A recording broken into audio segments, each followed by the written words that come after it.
Thanks for joining us on another episode of So What's Next?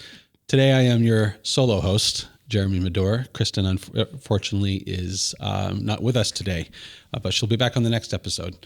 And today I have the pleasure of sitting with two individuals that I have absolutely no background on, other than where they're from and who they are. But I'm going to let them introduce themselves today, and we'll, without further ado, get started. Thanks so much, Jeremy. So I'm Beth Barto, and I am the president and CEO of LUK, Inc. I'm Meryl, Community Engagement Specialist at LUK, Inc.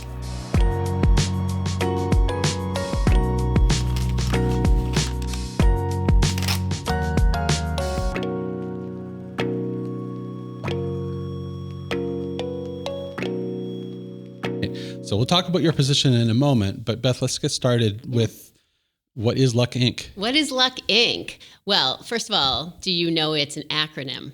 No. Do you know what it means? I assumed that it was, given the fact that it's three capital letters. I first want to say I appreciate that you didn't call us LUK. Okay. That's usually what happens. Okay. So what LUK stands for is Let Us Know. Okay. And our middle name is Crisis Center, Inc. Okay. So just so there's a little context for folks, and I think a lot of your Fitchburg, Leominster people might know us, but we were found back in 1970 by two Vista volunteers who went into the streets of Fitchburg and the municipality and asked people, what is the community need in terms of supports? And folks came back and said, you know what, a 24-hour phone hotline, because we're not sure what we need, but we would like to have a phone number we could call to figure out what we need. And what happened was, through those calls that started, we were incorporated in 1970 as a nonprofit, they would answer the phone and say, let us know what you need. And hence that sort of put us down the road of LUK, L-U-K. Let us know. So that's just a little bit of the original story. I love the lore. And yeah, that's there's great. a lore. There's, I mean, it was started actually back in the day. People were in the basement of a church taking the calls. Yeah. And back in the day, between calls, they would play Nerf basketball and sit around and do what they needed to back in the 70s. Sure. But I think LUK is really a staple of this community, and we do everything from counseling services to placement services to a lot of prevention work, as well as really helping young people launch into adulthood. Yep. Our main focus is children, youth, and families, and young adults. But we certainly also work with adults who have struggles with behavioral health. So we're in that field too, but our real focus is the children, youth, and young adults. All right, population. wonderful. And the focus of that is, are you talking about birth families as well as foster and adoptive? All of the above. Okay. So whoever you call family, we work with. Got it. Okay, so that could be that's a big umbrella. Yeah, your family that you're born into, or your family of creation. Sure. And family is a pretty extensive word, right? Sometimes natural supports become families. For sure. So we really meet people where they're at. We do know that we also work with individuals that have had struggle with families. What we're trying to figure out is then how do we help them develop their own support network? Okay. We don't do for anybody. They do for themselves, right? Okay. And we are part of their journey. And part of what we're trying to do is hear them. So let us know. So we might know, like, hey, if you did this, we might even, like, because of all the work we've done, say they really need to do this, but we don't jump there yet. Okay. Like, we're hoping that we help the people feel safe enough with us so that they can then make their own path and we can be part of it. Sure. Okay. Yeah. So is it a supported journey of self-discovery? I would say that's true. Okay. Yeah. There are times, like, part of our mission statement is to challenge and inspire. Okay. So the challenge part of that is, once you have a relationship with somebody, even if we're kind of guiding them, sometimes they want you to be real. You're only real when you have a relationship with them. I agree. Okay? Fully. So the relationship comes first, but if they trust you, right, even if you think of your own friends, sometimes you just have to be real. Yeah. And that's what we try to do. And that's hard for a lot of people to do naturally. That's right. Because I think that we have long functioned predicated on the idea of keeping things hidden because it's unsightly. That's true. Right? Totally true. And I think that it's a more recent focus for the greater population to address that aspect of life. Yeah. But that aspect of life has really been trying to be addressed for a number of years through organizations such as yourself. Yeah, right. It just wasn't pop culture anymore. That's true. Or at the time it wasn't, right? Yeah. But we are moving into a territory, I think, at this point of more of that. Yeah, we've always been in the background. Yep. You know, people sometimes say to me, "You're a little unknown secret." Well, part of it is because we're holding very sensitive stories, right? And so it's really hard to know, like, do we really want to be out there? But we do need to get our voice out there so that we can help more folks. And how do you do that? How do we get our voice out there? Yeah. Well, a lot of it's been word of mouth, but then just really going to different groups like this. Yeah. So I just want to thank you all for you're welcome. Inviting the community in. That's really helpful. We love giving platforms. Yeah. So this is a platform. We certainly make sure that we're good stewards in our community. So we go out to different events that are naturally in our community to make sure that we're there. And then LUK is in a lot of the schools, doing work in the schools. We work with our wonderful municipalities, and so we try to be a good steward and not always be there for asking for help. Right? We're there as we're in the Fitchburg community. We also are in Worcester, as well as I was going to ask your communities of focus. So we were founded here, right in Fitchburg, Mass. Yep. And then we've really expanded to Boylston, Worcester, and Webster. Okay. I would say, most of our programs, like maybe 65%, you would see up here in the North Central region, but we also have a lot of different services down in South Central. That's right. Okay, wonderful. Yeah, so there's a 190 corridor thing going on there. That's true. Yeah. Yes. Okay. Yes. All right. What are you working on right now that might be of interest to I think that someone listening? I'm pretty excited, and I will share to our Fitchburg community. For many years, we've struggled around folks maybe being on wait lists, particularly for counseling services, because of the need. For your agency? For our agency. Okay. Yeah. And I know that's a global problem. It is, yeah. But we've been able to figure it out a little bit here. So I did want to say, particularly in the Fitchburg community. Do tell. We've been able to receive some funding to support becoming a certified community behavioral health center. Wonderful. And part of that, which is really cool, is being able to bring in more bodies to do some screening and triage and assessment. Okay. And what that does is it really frees up our clinicians to take cases long term. Yep. So at a point when I think maybe 18 months ago, we might have had a wait list of 400. We're down to maybe 20 folks at this point. And on the wait list? Yes. Wow. And able to, at least up here in the North County, work to help people get into services. Okay. So just for your community, for everybody to know that in the next month, we're going to have a little bit more expanded hours. Folks can call our main number, just ask that, they want us to be seen, and we'll work with them on getting them in. Would you define do you have a crisis hotline, or is this a little bit more organized insofar as like a business hours kind of a setup? So our official crisis hotline ended in 1988. Okay, because you had indicated that at the beginning. I wasn't sure if that was something that persisted. So we certainly have services for folks already enrolled with us after hours. Yep. The other thing that you have to be mindful of is in Massachusetts, there's a lot of hotlines now. Yeah. And so intentionally, the state has centralized some of the hotlines. Okay. And so the behavioral health helpline, so anybody can Google that, in Massachusetts is a wonderful way. If somebody's in crisis immediately at any time of day, they can call. And then that entity can make referrals, including to us. Mm-hmm. So that's sort of centralized at this point, but folks certainly can call us and get into services as well. Okay, wonderful. Yeah. So tell me a little bit about your growth in the behavioral health sector.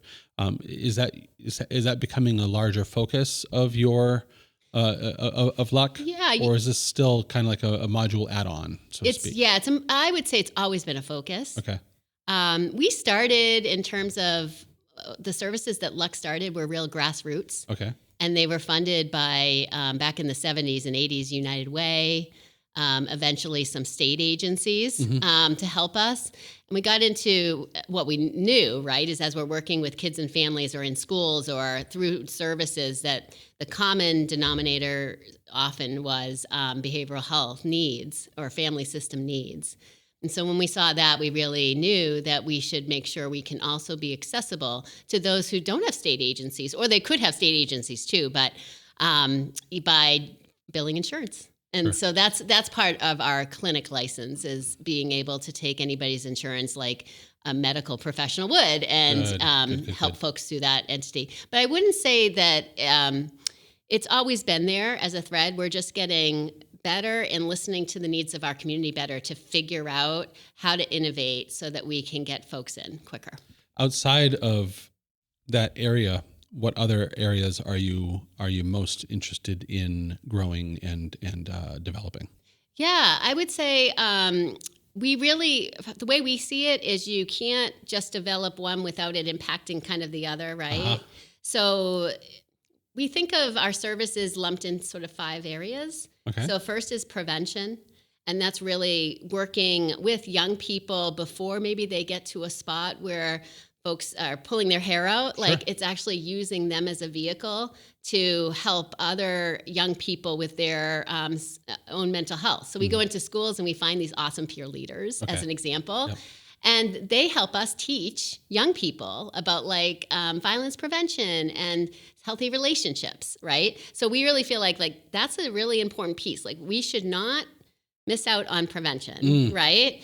And then we talked about counseling a little. The other thing we do is support. So not everybody comes into an office space and does traditional therapy. We just know that doesn't work for everybody. So we have some innovative services that support families, kids, young adults in a wide range of what they need. Can you give an example? I can. So we have something called our Teaching, Reaching, and Experiencing with Kids group, TREC, and adventure-based learning. We like acronyms at LUK, if you haven't noticed. I'm seeing that. Yeah. As you were saying, teaching, reaching, experiencing with kids. I'm like, TRE, and then you said, okay. Oh my God. That program also has another program called WILD. Okay. But I don't remember what it stands for. That's okay. But we remember the acronyms. That's right. All I can tell you is this is basically a wonderful component of LUK that really takes young people and helps them find their potential through some managed risk activities like snowboarding or hiking or rock climbing, right? Okay. And through that process, kids open up. Yes, they do. Okay, so if it doesn't feel like you're putting them... Shared experiences are an enormous door opener. Exactly. So we know that. We know that those are really important. Yeah. And the other neat thing about those experiences is they will be with other young people their age, right? So they'll be able to learn some social skills too. And I think the most exciting thing is you could see a young person on a high ropes course, let's say, and they're looking up and they're trying to climb up that tree and they're frozen. It is so amazing when somebody can just be beneath them and say, you can do it, right? Yeah. And they take that step, right? It's like a beautiful metaphor, but they're frozen, but they did it. Right. They did something they never thought they could do. They trusted themselves and they trusted the other person enough to make that step. Yeah. That's right. So at that moment, we have now created this piece for them that we can refer to, like you did it. So that's what we're trying to do. You know, it's not always about our problems, right? It's about our successes. It's like it's building the confidence. It's building the confidence. Because I think that a lot of us have the internal resources that we mostly need, but they're buried or they're fragmented. That's right. And we need to pull them together, and we need to do so in a fashion where we trust ourselves. I think that self-trust is probably the biggest foundation that one can lay for themselves. Yeah. Because then at that point, you're able to communicate what it is that you're going through, what you're feeling, how to advocate. That all stems back to the self-trust element of it. And so it's very important, obviously, to really galvanize that for people. Yeah. That's wonderful. All right. So you touched upon 3 things. What's the other 2? So then we have our placement services. So those are for young people often connected with a system. And for whatever reason, they might need to be out of the home for a period of time. So That's anywhere from foster care to our group homes to even our independent living homes, which is more young people launching into adulthood. Yep. And then the next one is training services. And so we have a wider range of training services that folks can take advantage of, like if you want to be trained in trauma-informed care, or if you want to be trained in mental health first aid. So those are some of the things that we also offer as well. Wonderful. Yeah. Wonderful. We're going to shift for a moment. Yeah. Meryl, how are you? I'm good. How are you? Good. How long have you been with LUK? I've been with LUK only about 1.5 years now. Okay. So I don't know everything, but I learn something new every day. Really, LUK is just... It's not about knowing everything. Of course not. It's about having an open mind and that's very true. That knowledge. Very true. Tell me a little bit about what you do there. Sure. So as community engagement specialist, I do things like this, public relations, and I know Beth was speaking to how we have community presence. So sometimes I sit at a table and I talk to community members, folks. I've been to colleges, city fairs, resource fairs, anything of that sort. Just really being that person that's out in the community to say, we're here, we exist. I know that we talked about how LUK was like a little kept secret, but that's really what we're trying to do here, right? Is trying to spread the word, say that we're here. It's always a double-edged sword, right? Yeah. Like you're the local secret, but you don't want to be a secret necessarily, right? You want to be like that real good card that people play, right? Right. And you need to be well known in order to do that. So your job is to get that message out there. Can you tell me a little bit about some of the recent developments that you've encountered that might be vaulting you forward? Sure. That's a great question.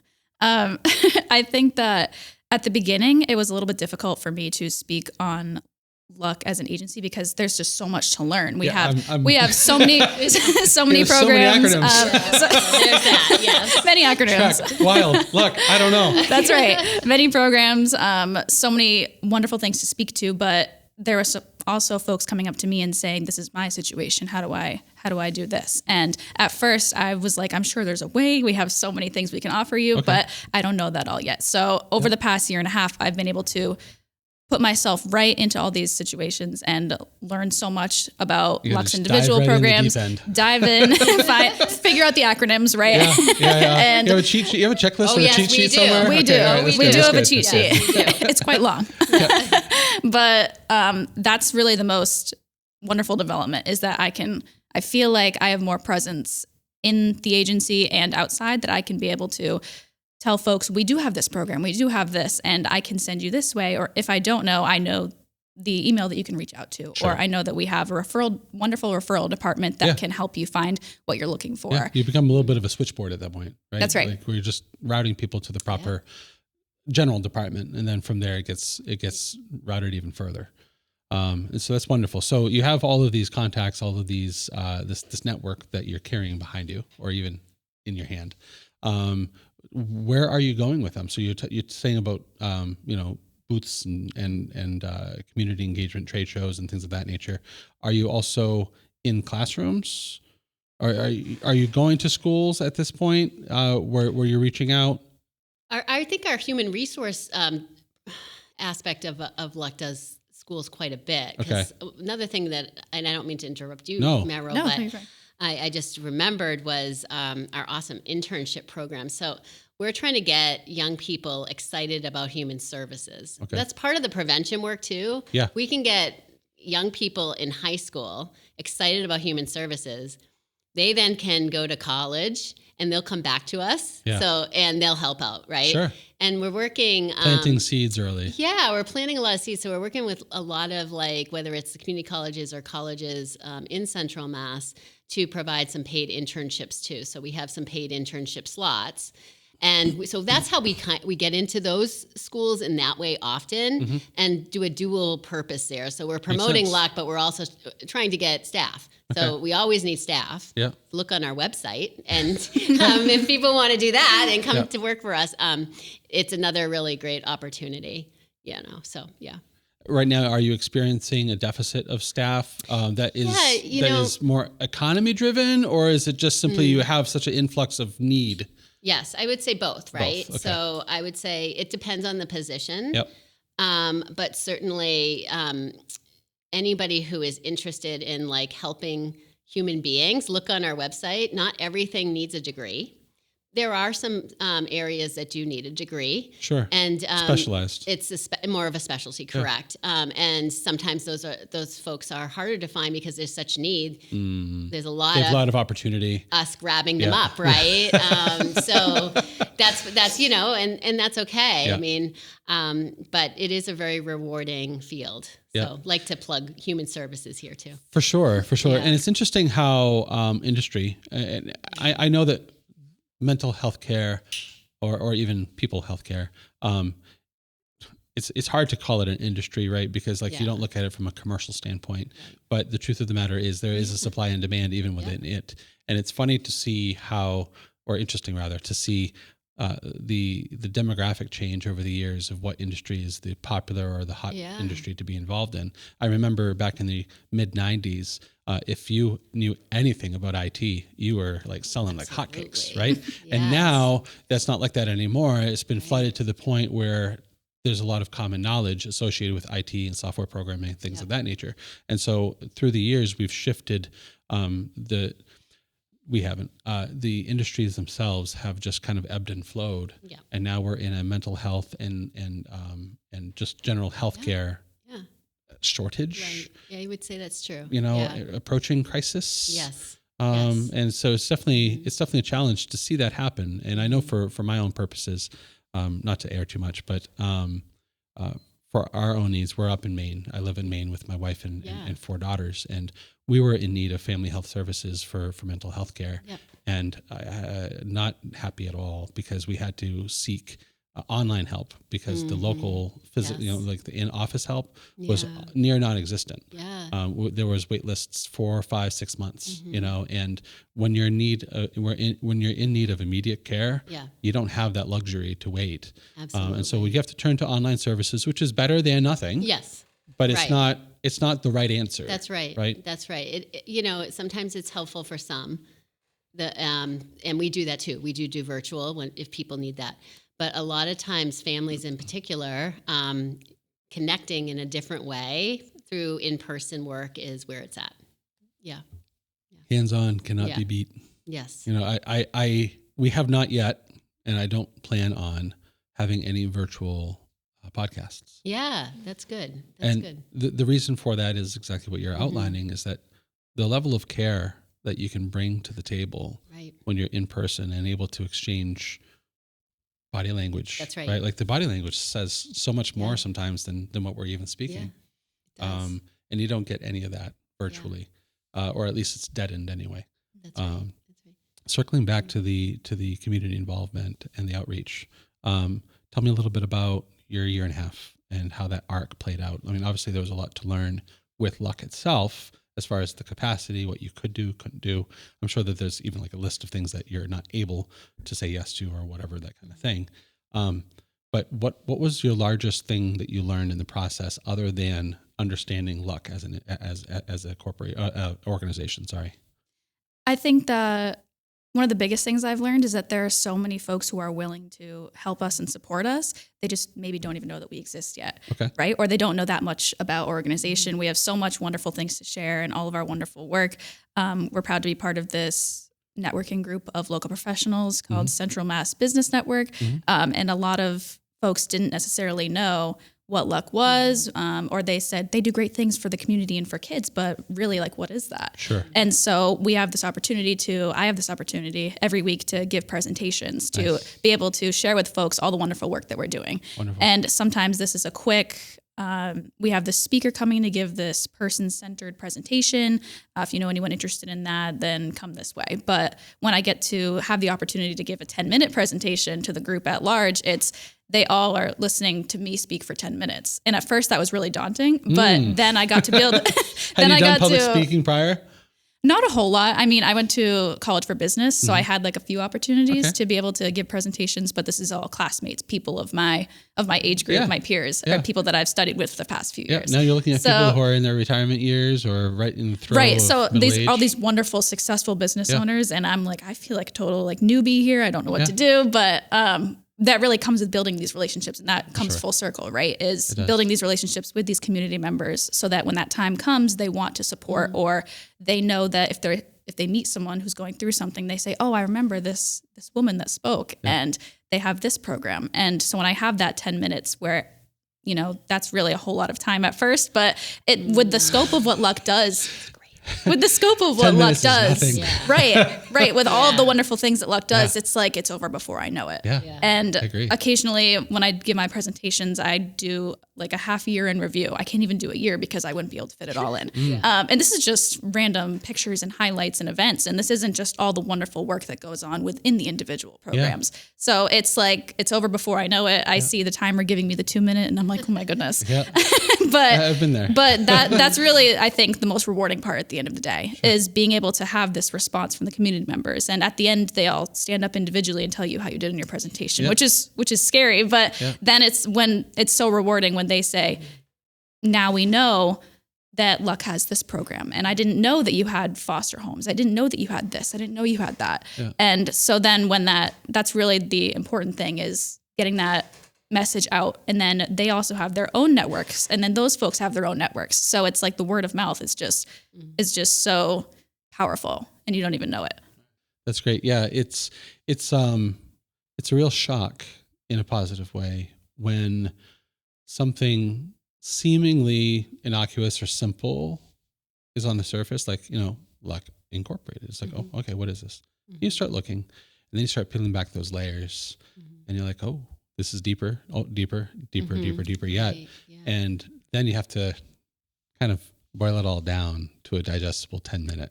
That's right. That's hard. It's very difficult, especially being in all of these spaces where I try to represent the whole agency. And I'm like, there's so many wonderful things to talk about. Half the time I don't even know about them because we're so proud to have over 300 staff. And we have 5 office locations. It's like we have so much going on, but you know, Beth and I try to convene and talk about the highlights and the great things. And it's like, there's never enough time. No. Right. But you know, being in these spaces, especially in the networking group, we're also proud to have 2 of those folks on our board of directors. Wonderful. So it's like they're in that space as well. And so when I go out to these places, really the most important thing is being able to spread the word. That we're here, we're down the road, we try to maintain that community value. And I think sometimes that puts us in the space of, like Beth was saying, like a little kept secret, right? So that's why we're trying to do things like this, of being out in the world, showing everyone that we're here, trying to find more avenues where more folks listen and can be able to know that we're here at the end of the day. Wonderful. So let's rewind. How did you come to LUK? That's a great question. One of my best friend's sibling used to work at LUK. Best friend's sibling. Okay. Yes. So at the time I was graduating college, and so this is my out of college job, and I've been here for a year and a half, and thank you. And it's so wonderful to be here, really. I feel like at first when I graduated from business school, I was like, I'm going to end up in some skyscraper building in the corner reporting to who knows who, right?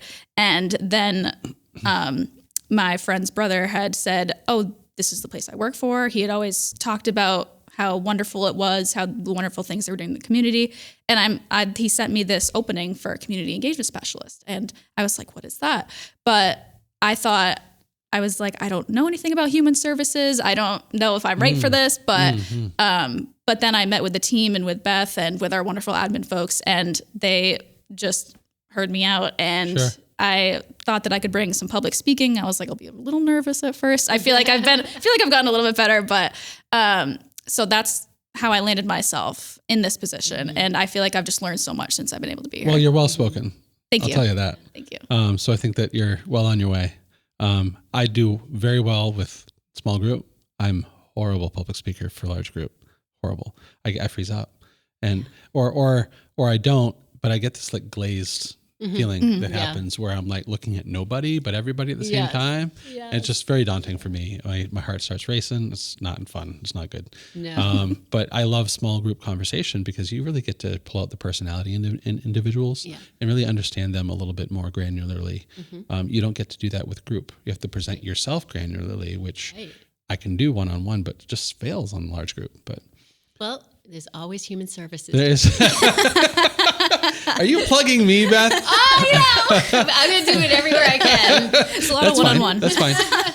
Tell me a little bit about your background and how you came to LUK. So I came into my background. I have a psych and minor in business. Okay. And that's a twofer. Yep. Well, all right. So here's the thing. When I was younger than Meryl, but not much, psychology was a really important thing. I just felt like our community really would benefit from a helper who's willing to help. And, but I knew that it didn't pay well. I'm just going to say that. So when I went to college, I was young, so that was important to me. Yeah. And I'm like, I'll just double major in business. Sure. And got to my senior year and could do an internship or finish the last two business classes. Okay. One was quantitative math. Oh. And I was like, this is a no-brainer. I'll drop it to a minor and take the psych internship. You're like, that solved itself. That solved itself. Yeah, that's good. But then I realized, this is really important to me, and mental health concerns impacts everybody's family out there. It does, even if you don't know that it is. Yeah, exactly. Back in the day, you didn't either. I'll just say that. Yep. So started, as a therapist. Yep. And did clinical? That for a while. Clinical therapist. Yep. And eventually found LUK when I realized that I wanted to kind of do some supervising and teaching. Oh, okay. Yeah. So tell me about that. Yeah. So in being a therapist for a while, you get a level of expertise. And so your supervisor might say, hey, do you mind mentoring this new therapist? Right. And I really liked that. Sure.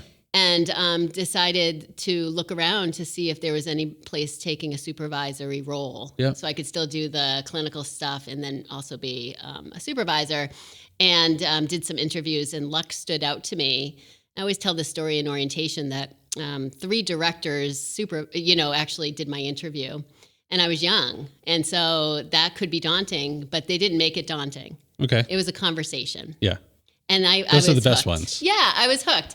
And so was hired, and from there just was really, I don't know, serendipity or different things happened where I was able to progress.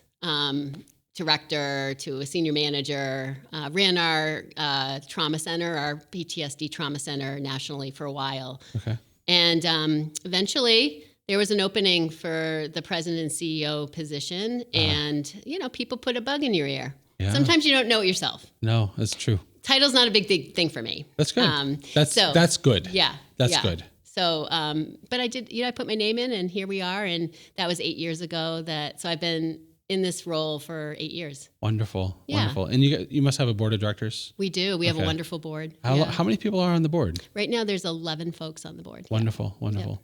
Yeah. And so as an organization, 501c3, I'm guessing? That's right. Okay. Yeah. Wonderful.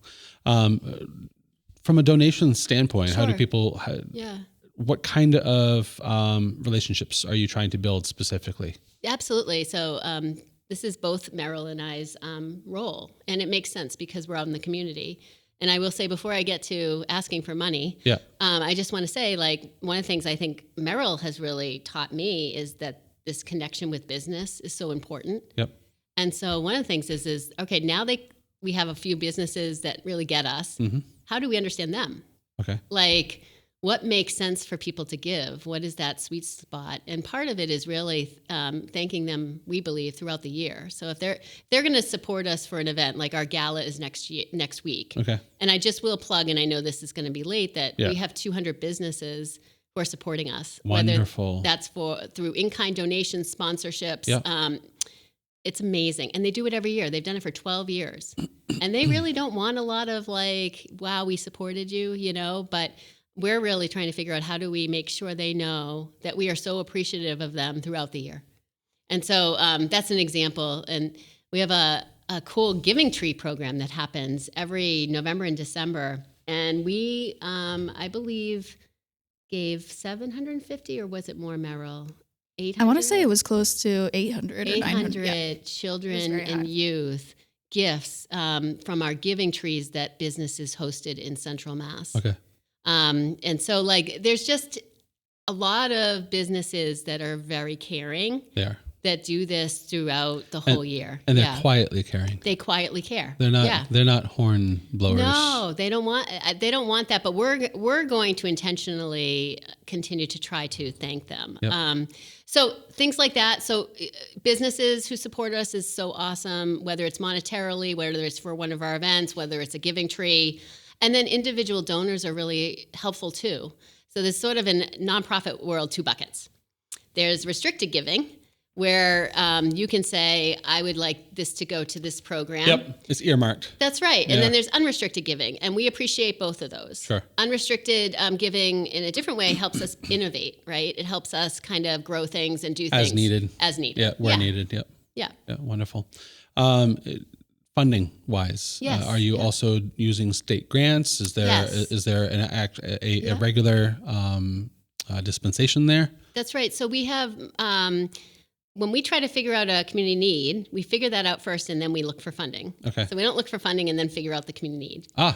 So well, look at that. And responsibility. Yeah, it's and then it's trying to figure out, all right, who's out there that can help us. But so we do it through a lot of means. So we do have some federal grants, as an example, that are supported by the different entities of the federal government. Then we have state agency funding, whether that's because we're children's services, it could be Department of Children and Families, it could be Department of Mental Health. Is this all Massachusetts, or are you stepping out of the state at this point? We are only in Massachusetts, okay. But federal dollars help us. Of course. But we're only in the 65 cities and towns in central Massachusetts for now. Okay. Yeah. So both of those pockets, whether it's state grants or federal grants, are helpful. And then we have some awesome private foundations that help us too, so, and they'll give us funding to do things that really we can't do under other funding, but really make a difference in our community. So those are sort of the big funding streams that we have. What are some other nonprofit organizations that you guys work hand in hand with to accomplish a larger array of services? So we are always working with people because we want to be clear, like we don't do it all ourselves. We have some really great relationships through our trade organizations too. So we're part of the Association for Behavioral Health Care and the Children's League of Massachusetts. Okay. Are just a couple that we're part of. So a lot of us like-minded folk are part of those. But here in Central Mass, there's just so many. One of our roots, I'll speak to the heart. Our roots back in 1970 go back to the Spanish American Center as an example. Yeah.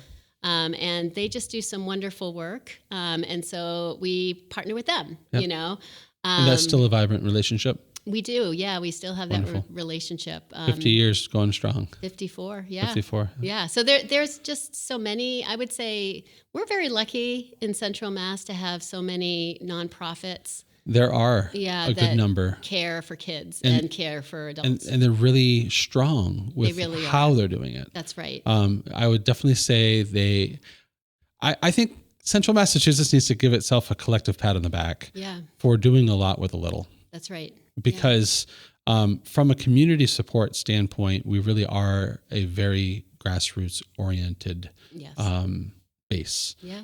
We don't rely on big hitting donors.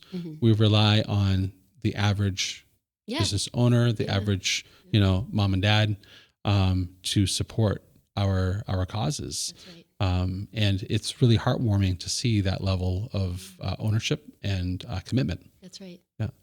Tell me a little bit about, I know that this is going to publish after the gala. Yeah, that's okay. Tell me a little bit about it. Sure. So we started the gala 12 years ago to support our youth mentoring program. Okay. So we have a program that has staff members at LUK that help find matches for young people to be a mentor. What we ask is an hour a week that you can spend with somebody under the age of 18 and can give them some cool experiences. Okay. And honestly, it's not even about the experiences, it's about meeting face-to-face, connecting with them. And it's not somebody that's paid, right? So it's like, it's a community member who comes in and wants to just connect with somebody. Okay. So our staff really make sure that whoever is volunteering is okay to volunteer, right? You're reading my mind. I'm having you're answering my questions as I'm formulating them, and I'm not even asking them. Yeah, because it's not, you can't just put anybody with a young person. Their family needs to be comfortable.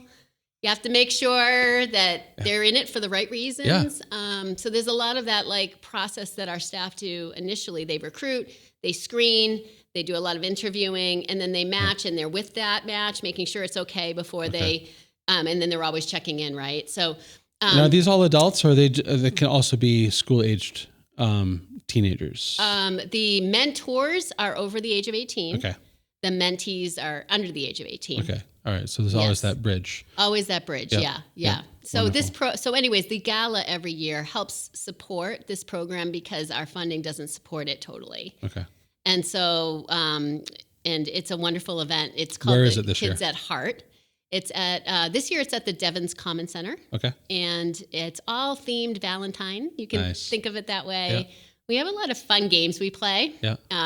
There's a game called the Lucky Duck, but I can't give you a lot about it. You'd have to come to hear more about what the Lucky Duck is. There we go. But that's new this year for anybody who still wants to come to the gala. Yeah. They're not going to see this, so we'll have to figure that out. But that's all right. Yeah. And but there will be one next year. There will be a gala next year. Do you always host it just around the same time? We do. It's always like right around Valentine's Day on the Thursday night. Okay. All yeah. Right. So mark your calendars. So mark your calendars. That's right. We're about probably 3 weeks too late, but mark your calendars for 48 weeks from now. That's right. Yeah. Okay, wonderful. And I'm assuming that you're going to be there, Meryl? Of course. And of course. At the gala. Either or. Interchangeable. Yeah. What is your primary role? My primary role at the gala is to network with folks, really build that relationship, really spread the mission. Yeah. A lot of the folks that come to our gala, I have met through my community presence, and I recognize their face, and I am so glad to see them. And they see me as a familiar face. They see me as somebody who is welcoming them into the room. And that's really one of the biggest parts, is that like we've established this relationship with this individual or this representative from this business. And so sometimes it's also me matching a face to the name, right? Oh, so some of our folks that I meet, I say, "Oh, I've seen your name in this email," because it's someone that I've interacted with. We have a lot of sponsors that, with their sponsorship, they get complimentary tickets, so they get to really be in that space and see how beautiful the program is and what happens, inside of it, exactly what they're supporting, and that's a big deal for a lot of folks. It's a very big deal because. So many times, I can speak as a business owner myself, we get asked for donations, in-kind contributions, for us to send out a photography team to go cover something, with little to no investment in what it is that they are doing. And so lacking a background of what's going on is a real challenge sometimes, because you want to make sure that the limited resources that you do have are being properly utilized. And as a business owner, this resource can disappear fast. And, I'm a very big believer in putting out to the universe what you hope to get back. And not necessarily from a quid pro quo standpoint, but more along the lines of, if I want to be treated or viewed as this type of individual, I need to really show that I am, in fact, that kind of individual, right? And so when you step into a gala or even any other gathering of that nonprofit organization that you're looking to support, it is important to see with your own eyes what it is that you're going to be supporting. Yeah. And the people that are involved in it too, right? Because I imagine as your staff members come aboard, there must be a very strict adherence guidelines that they have to follow. Yeah. Because it's important to carry that message on a day-to-day basis throughout your workforce. Yeah. It is. I mean, we have a 40-hour orientation, and then we'll have wherever they're working in orientation, right? But the 40 hours is really about how do you, just in human services, what are our values? When you're walking in the world, what does that look like, right? And so I love, actually, this is orientation week for us, so I got to meet our new team that started on Monday, a wonderful group of folks, and we were able to have a great welcome and conversation of what is their why. That's the biggest thing, is to hold. I love this. Why. Continue. Yeah. So, what is all right. So there's a why I wanted to be in business, right? I told you Sure. that. Yeah. There's always a why for people personally of why they want to be in human services. There just is. Yeah. And we don't need to share it, but there is. Right. So that's what we talk about if they're willing. And it's relative to the individual. It's relative to the individual. And hearing that personalized story, it really galvanizes how that individual may be best utilized. That's right. And in what department they would actually fit the best versus maybe the role that they were hired for, right? And I know that for me personally, when I hear somebody, an ideal employee for us isn't someone who's looking for a paycheck. Right. An ideal employee is someone who has a sense of responsibility or drive beyond the paycheck. Right. They need to thrive in a customer service environment, for example, right? They really need to love working with cameras. They really need to enjoy, for our road photographers, they need to enjoy driving. If they don't enjoy driving, they're going to burn out like that because we log, I think the biggest year might've been Keith, like 36,000 miles or some absurd figure like that.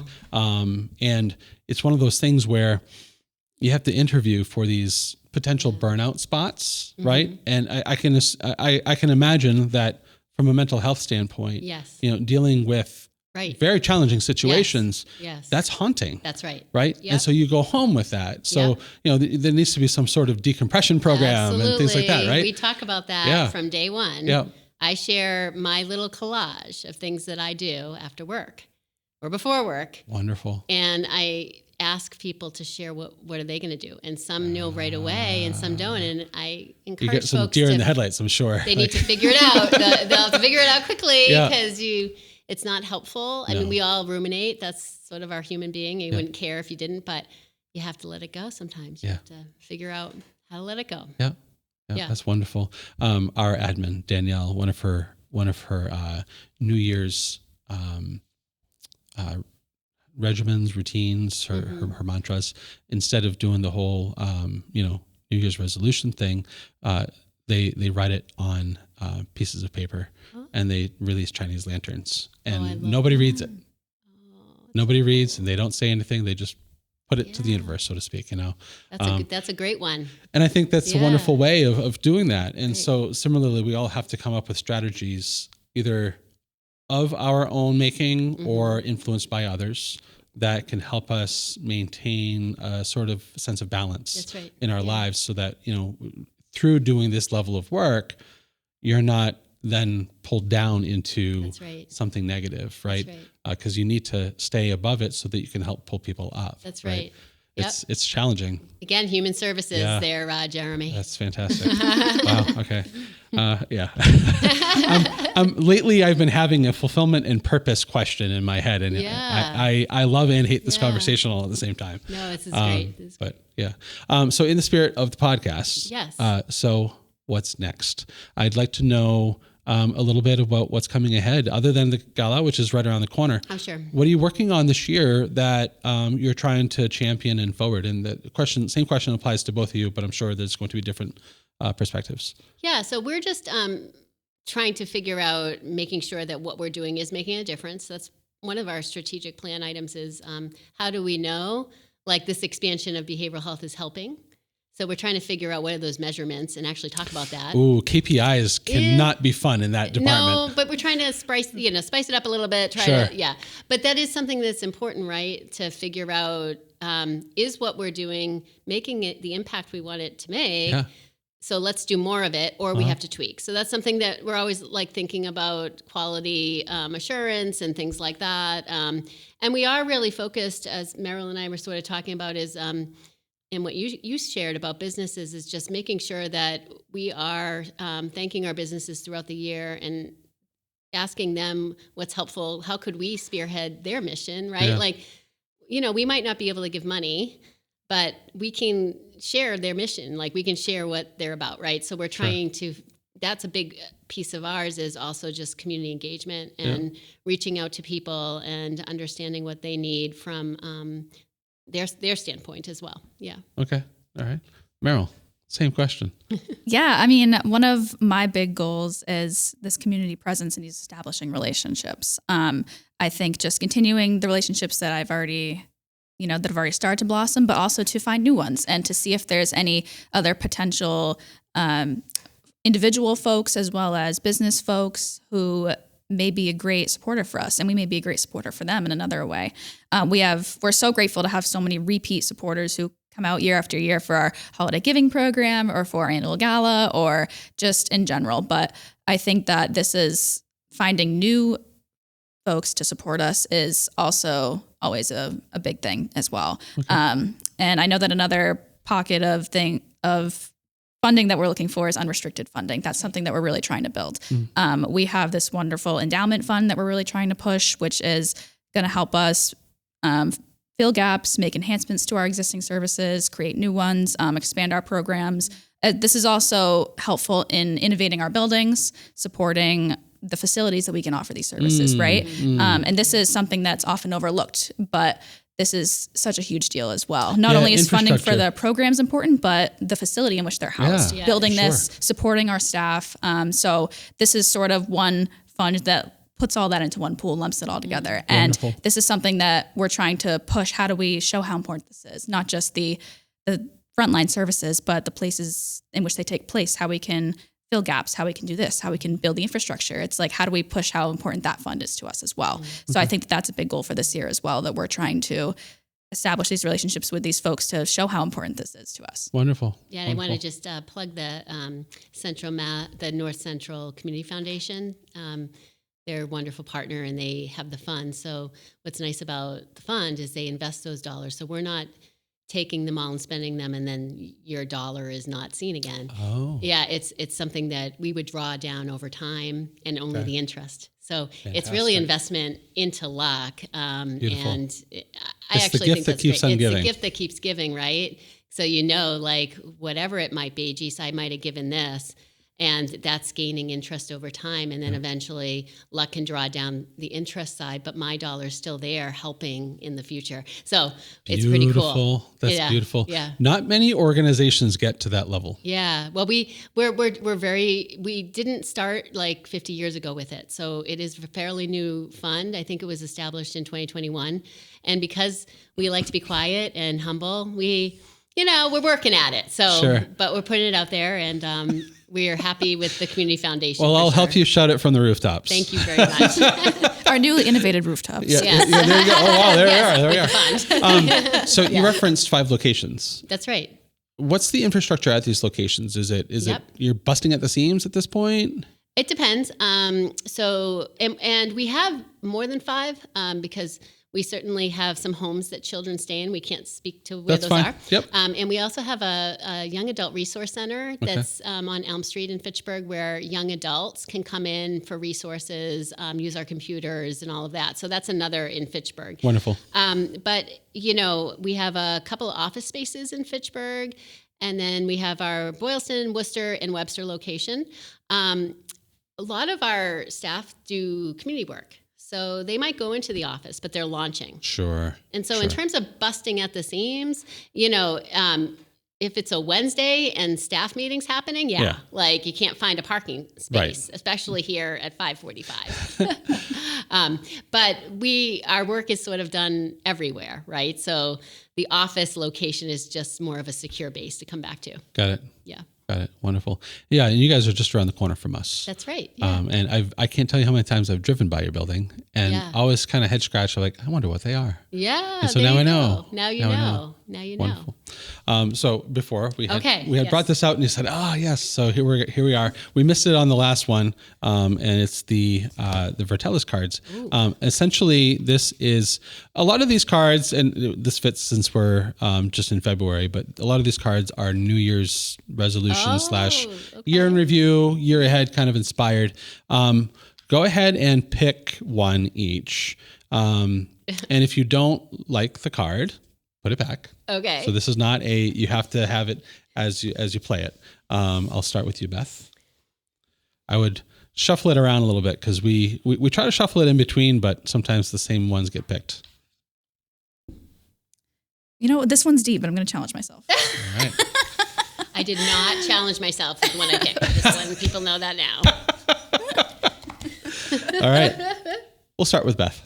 All right. So I love this one because I often if life is stressful, I say to people that one of my things I do is stream shows. Okay. So this is, what was the best book, movie, or TV series you read or saw? Oh, do tell. Okay. I don't know if it's the best. Okay. But it is one that a little streaming at the end of the night will cure all. Okay. And one of the ones I love is Heartland. Okay. I don't know if people know Heartland. I know Heartland. It's on Netflix. Yep. It has like 16 or 17 seasons. Yeah, and it's primarily equine centered. Yes, it's equine centric, and I just love like the message in it, and it's not something that stresses me out. Our two oldest girls have binge watched the whole thing. There you go. The whole thing. So it's one of those you can watch and be like, even though they're having a hard time, they're going to get through it. And if they just rub the horse a little and look in the eyes, everything's going to be all better. Right. It's really helpful. Yeah, so for sure. That's mine. For sure. Yes. There is. Equine therapy is a thing. Yes. Right. And I know. it's a thing for a reason. A relationship between animal and rider is just incredible. And an odd level of depth can exist between that relationship with almost no words exchanged. That's right. And it's really heartwarming. Yeah. Yeah. Good. Yeah. I like that. I'll take that home to my girls. All right. Good. This one's a little challenging. I wish I said my favorite TV show. So it says, rate the past year on a scale of 1 to 10. Then it says, keep this to yourself. Guess what rating the person to your right has given their past year? Woof. Oh my gosh. So, oh man. Uh-oh. We haven't had any war yet, so this is good. All right. I would say, if I know Beth, she might give herself an 8 or a 9 because she's very humble and she 5 or 4. And she won't say all the wonderful things that she's probably accomplished and all the things but she will say about all the things that have gone positively and made her happy. You're pretty right on that. I might give myself lower than that, but that's where my thought was. Yeah. Like, because of the humility level, it would be a 5 or 6. When in fact, everyone looking from the outside looking in would be like, "Oh, you're at 10." Well, so. I have to say, not to put, you didn't ask, but Meryl's similar in that respect. Yeah. So yeah, it's true. Yeah. We're very perfectionist. In nature. We're a little bit perfectionist. Yeah, that's fair. That's fair. I think that in order to be effective in health services and in human services, you have to be of that demeanor, because it isn't self-centered at all. No. It's everything other than self, right? And that's obviously the danger in it. So long as there's checks and balances that help keep that centric behavior healthy, then you can continue to give and give and give while also being refilled, right? Like it's a cup thing, right? Mm-hmm. And so to see that in the president of LUK, I would say would be a wonderful compliment to her position and to her character. 100%. I know Beth is my supervisor. And she, at first I was like, oh my goodness, like the president CEO is going to be my supervisor. It's so stressful. But Beth is just so down to earth, and she truly knows the ins and outs of the agency in general. And she tries to make a relationship with every person that she meets. She never forgets a face. And she might forget a name though. Well, we all do, but you probably also meet meeting that many people, of course. But it is true. It is very comforting to be able to have that relationship with someone who their title may seem a little intimidating at first, but Beth is just so personable. But she's not a title chaser. She said that. I am not That's a right. title chaser. No. It's not in the name. Yeah. And just to say, Meryl, like, she's got this, she does things before I even have to say anything. It's one of those, right? Yeah. It's just a joy. It is a joy. It is a joy. I mean, I'm formulating the questions in my head, and you're already like one step ahead. So you got that position locked down. Yeah, too. Sorry about that. No, that's okay. Believe me, it makes for a truly joyous conversation for me. I mean, I don't find it important that I get the question out there. I find it important that the thing I'm curious about is answered. Yep. Right. And whether it's because I explicitly asked it or through implication of how that journey is going in the conversation. Yep. It doesn't matter how it gets answered. Yep. There's no jumping the shark, so to speak. Yep. So that's wonderful. Well, both of you, Thank you very much for coming into the studio. Thank you for having us. Thank You're you so very much welcome. for having us. Very welcome. And we will have Kristen, and she'll circle back with you guys with some reels on this and everything, so that we can get it out there and really broadcast your message to our audience at least. Awesome. And we hope that you do the same for us. Absolutely. Because we would love to see mutual growth. That's great. We would love to do that. Thank you. Thank you.